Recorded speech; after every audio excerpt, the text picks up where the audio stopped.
Welcome to our channel. Today we how to restore HubSpot workflows after unintended deletions, beginner guide step by step clearly.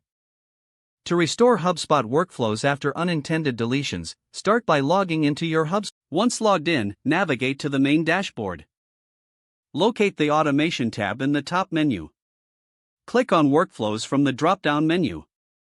In the Workflows section, look for the More button, typically represented by 3 dots.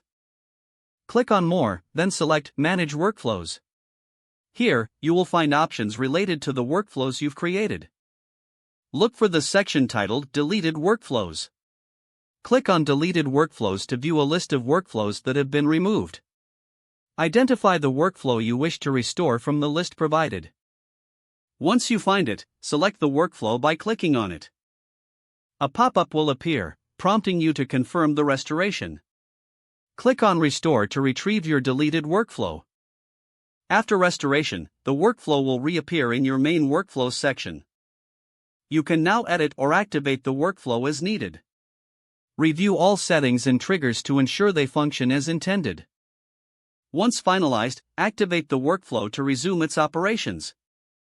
Take precautions for the future by implementing regular backups or exports of your workflows. If the page does not load, refresh the browser or try again in a private or incognito window.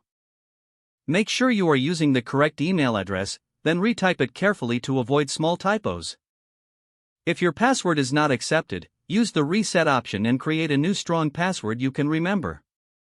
Check your spam folder for verification or security emails, then complete any requested confirmation steps. Enable two-factor authentication if available to improve account security and reduce unauthorized access risk. After signing in, review your profile details so your contact information and settings are accurate and current. If you see an error message, note it down and try again after restarting your device and internet connection. Log out when you finish, especially on shared devices, to keep your account and payment information secure. If the page does not load, refresh the browser or try again in a private or incognito window. Make sure you are using the correct email address, then retype it carefully to avoid small typos. If your password is not accepted, use the reset option and create a new strong password you can remember. Check your spam folder for verification or security emails, then complete any requested confirmation steps. Don't forget to like this video and subscribe to our channel for more step-by-step tech guides.